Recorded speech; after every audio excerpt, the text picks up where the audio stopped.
on se retrouve pour continuer notre lecture de Glow.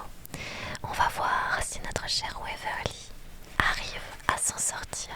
Est-ce qu'elle va pouvoir retrouver ses amis? Merci beaucoup. Dans une école qui va peut-être voir le jour, ou est-ce que Anne Mathé va s'interposer? On va savoir ça tout de suite. Merci. École. Merci beaucoup, c'est trop gentil. Merci pour le cœur. Un matin, Waverly eut l'étrange surprise d'être tirée du sommeil de bonne heure. Amanda lui remit une blouse couleur fauve, des chaussettes hautes assorties et un béret en tricot. La tenue rappelait à Waverly celle des scouts du XXe siècle qu'elle avait vue en photo. Je n'ai pas réussi à les faire changer d'avis pour les uniformes, expliqua Amanda avec un haussement d'épaule désolé. Waverly se moquait d'avoir l'air ridicule. Elle voulait voir ses amis. Amanda avait une tenue similaire, mais elle portait un foulard noir à la place de l'affreux béret. Après leur petit déjeuner, une bouillie d'avoine à la banane et au miel, elle entraîna Waverly dans le salon. Je croyais que nous allions en cours. C'est le cas, répondit-elle avec un grand sourire. On frappa 2 coups secs à la porte. Ils sont là, observa Amanda avant de lui tendre sa canne. 2 gardes attendaient dans le couloir. Derrière eux étaient réunies les filles les plus âgées de l'Empire, toutes en blouse brune et béret. Felicity avait le regard vide. Samantha tordait sa coiffure entre ses doigts. L'expression de Sarah était indéchiffrable. On est prête pour l'école, railla un garde. C'était le balafré. L'ignorant, Waverly rejoignit Samantha et Sarah. Bonjour, dit la première, en se penchant vers Waverly. Alors qu'elle s'apprêtait à ouvrir la bouche, l'homme à la cicatrice l'arrêta. Les règles sont très strictes. On ne traîne pas et on ne discute pas. Agitant l'index près de son oreille, il ajouta: J'ai l'ouïe d'un orque, rien ne m'échappe. Waverly détourna le regard, s'efforçant de dissimuler sa déception. Merci, c'est très gentil. 1, 2, 1, 2, 1, 2, hurla-t-il, comme s'il était à la tête d'une armée. Les filles lui emboîtèrent le pas, en rang 2 par 2. Waverly avait espéré que les gardes ouvriraient ensemble la marche et qu'elle pourrait en profiter pour parler avec Sarah et Samantha. Mais l'un d'eux se plaça à l'arrière de la troupe. Elle sentit son regard lui vriller la nuque, tandis qu'elle avançait, en boitant. Merci. S'enfonçant dans les entrailles du vaisseau, ils gagnèrent une pièce, dans les quartiers administratifs. Il n'y avait pas de hublot, l'atmosphère était confinée et les lumières faibles. Les petits bureaux alignés ressemblaient à ceux de l'Empire, sauf s'ils étaient immaculés. Ni graffiti, ni rayures, ni aucun autre signe d'usure. Le balafré remit une feuille à Amanda. Ses épaules s'affaissèrent lorsqu'elle en prit connaissance. Elle le foudroya du regard avant d'annoncer avec résignation: Les filles, on m'a remis un plan de la salle avec vos noms dessus pour m'aider à les retenir. Elle dirigea chacune à la place qui lui avait été assignée. Waverly se retrouva dans un coin, au fond, Samantha au premier rang, à l'opposé, et Sarah au beau milieu. Elle ne pouvait ni échanger de regard, ni parler à voix basse.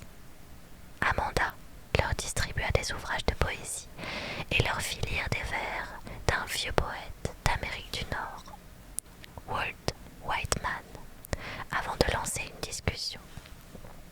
La plupart des élèves conservaient le silence, plongés dans leurs pensées, mais quelques-unes, enthousiasmées par la reprise des cours, participèrent. S'appuyant contre le dossier de son siège, Waverly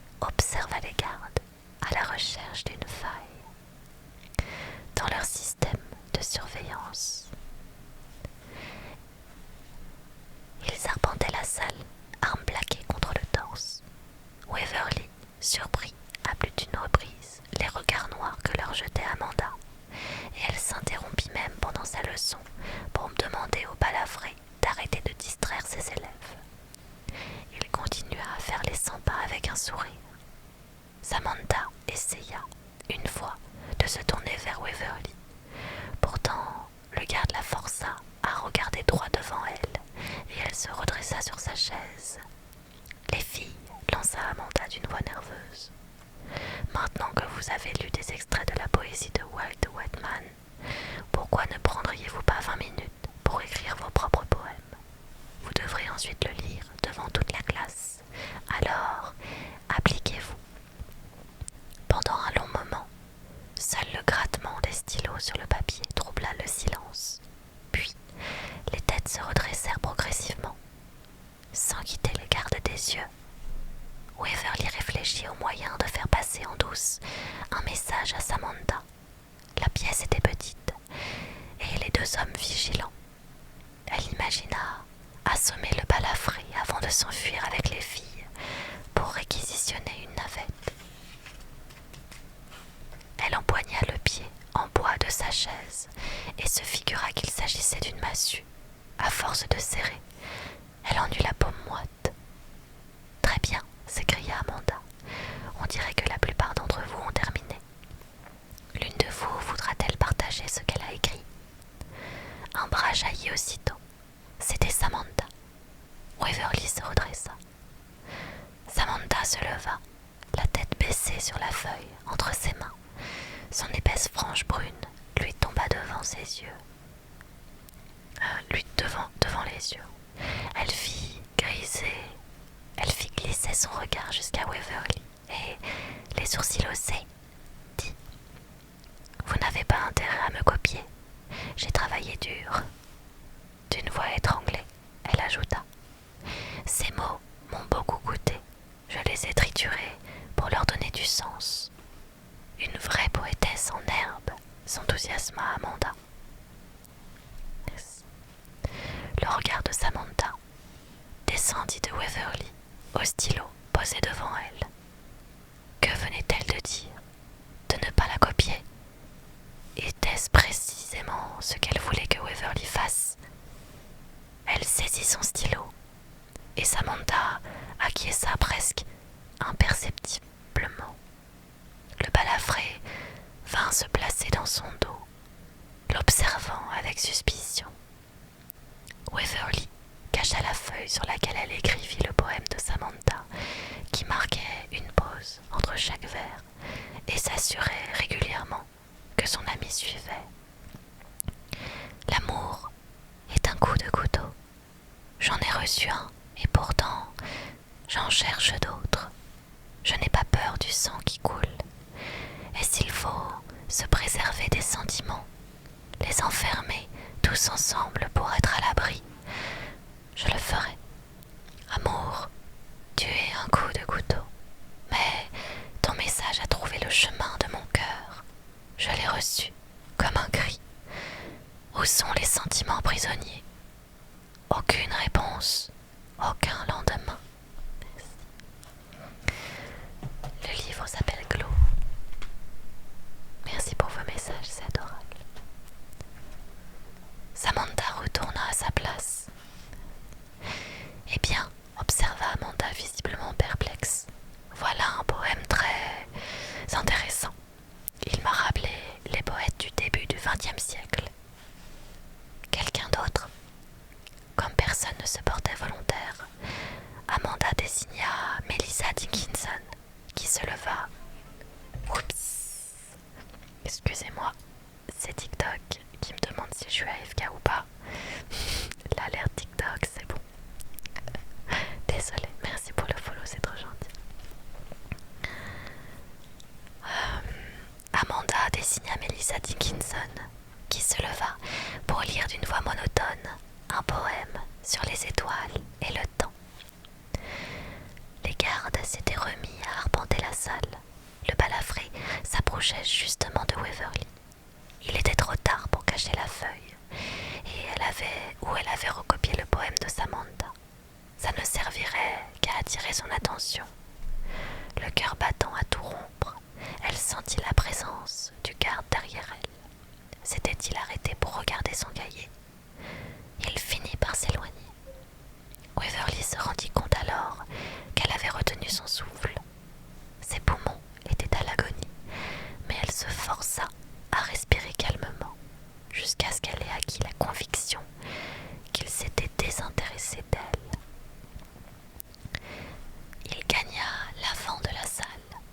les yeux braqués sur Samantha qui, courbée sur son cahier, effaçait des mots, en réécrivait certains, en barrait d'autres. Un instant, il parut tenter de lui attraper le cahier des mains. Pourtant, lorsqu'il vit qu'Amanda l'observait d'un air renfrogné, il battit en retraite et se posta dans un coin. Le livre s'appelle Glow. À la fin de la journée, les gardes escortèrent les filles chez elles, suivant le même trajet qu'à l'aller. Si bien qu'Amanda et Waverly furent les premières à regagner leur appartement. Ça s'est bien passé, non ? Demanda cette première d'un ton enjoué. Je me serais bien passé de la présence de ces bruits d'épaisse, mais Anne n'a rien voulu entendre. Je crois que ton escapade dans la cale à marchandises lui a causé une véritable frayeur. Elle ne veut pas que vous soyez blessé. J'imagine, répondit Waverly d'un ton qui laissait parfaitement entendre qu'elle n'en croyait pas un mot. Elle voyait bien qu'Amanda doutait, elle aussi. Elle fit mine de bâiller avant d'ajouter « Cette journée de cours m'a épuisée. Je vais m'allonger un moment si ça ne vous embête pas. N'oublie pas de lire ta leçon d'histoire pour demain. » Waverly s'enferma dans sa chambre et alluma sa lampe de bureau. Elle fixa le poème de Samantha. Merci beaucoup, c'est très gentil. Pour en extraire le sens caché. Pourtant, rien ne semblait se détacher de cet enchevêtrement de mots. Envahie par un sentiment de frustration, elle s'apprêtait à abandonner lorsqu'elle se souvint des paroles de Samantha juste avant de lire ses vers. Qu'avait-elle dit exactement?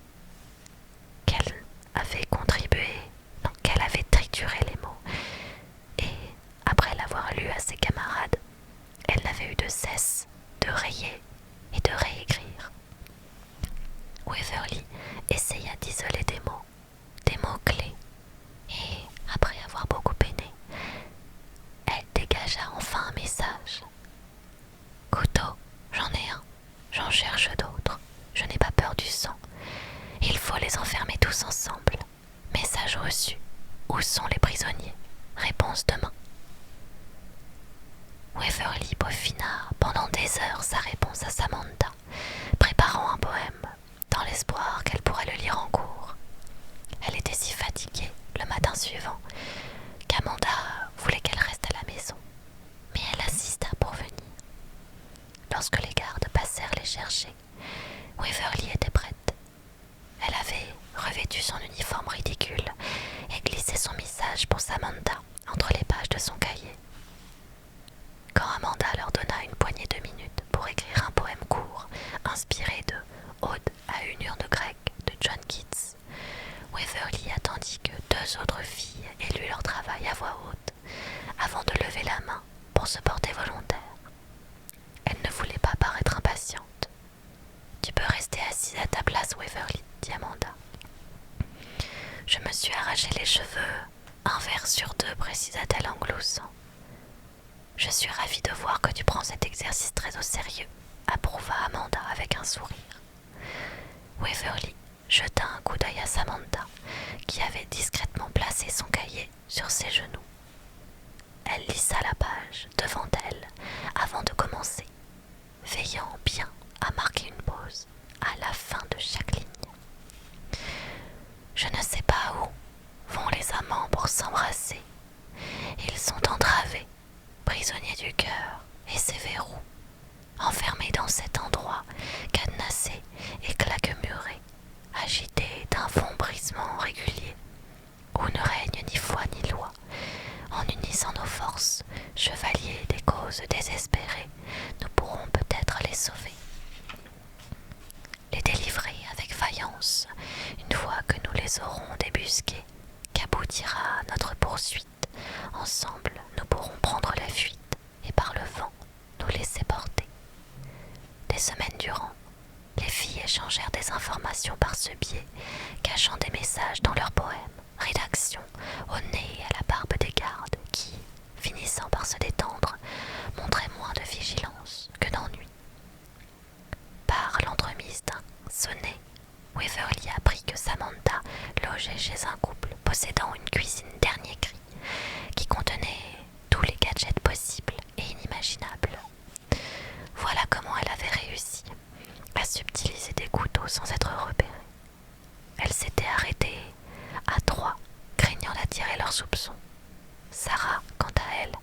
chercher où pouvait se trouver l'endroit décrit par Waverly et suggéra le système de contrôle de l'environnement situé au niveau supérieur du Nouvel Horizon, où les moteurs qui assuraient le renouvellement de l'eau dans la ferme de pisciculture. Mais Waverly, qui n'était toujours pas libre de ses mouvements, souffrait de ne pouvoir rejoindre sa mère. Ça ne les empêchait pas de faire des progrès néanmoins. Elles perfectionnèrent leur plan d'évasion jusqu'à ce que Waverly soit convaincu de ses chances de réussite. Tout reposait cependant sur une condition, la découverte des survivants de l'Empyrée. Avec les gardes qui surveillaient en permanence son appartement, elle n'avait aucun moyen de s'échapper et de partir à leur recherche. Un après-midi, la solution lui apparut subitement. Si Anne Maté avait fait en secret de la présence de prisonniers à bord, elle était contrainte de les garder à l'écart, dans une zone à laquelle elle seule avait accès. Ça lui paraissait soudain si évident. Comment n'y avait-elle pas pensé avant? Lorsqu'Amanda revint, les bras chargés de grappes de raisin noir, la jeune fille lui demanda comment elle avait occupé sa journée. Pas grand-chose, répondit celle-ci. Un peu de jardinage. Jouant avec son stylo, Waverly répliqua. Je peux vous poser une question par simple curiosité. J'ai entendu dire que personne ne pouvait accéder à la station d'épuration. Vraiment, je croyais que c'était le poste de conditionnement atmosphérique qui les inquiétait. Ah bon? Le métal dans le sol travaillerait, ou quelque chose dans le genre. Seul le personnel formé est autorisé à s'y rendre. Non que ça pose problème, personne n'y met jamais les pieds. J'ai dû me tromper, répondit Waverly sans parvenir à dissimuler la joie dans sa voix. Amanda ne sembla rien remarquer, cependant. Le conditionnement atmosphérique. Mais oui, voilà qui expliquait le bruit de fond quand elle avait intercepté la communication cette nuit-là, au laboratoire. Sa mère se trouvait là-bas. Un tel soulagement l'envahit. Elle dut se réfugier dans sa chambre, de peur de fondre en larmes. Après des mois d'inquiétude, de peur et de réflexion, elle avait enfin la clé. Il n'y avait plus rien à organiser. L'heure de tuer Anne Maté était venue. Et c'est la fin du chapitre. J'espère que cette lecture vous aura plu.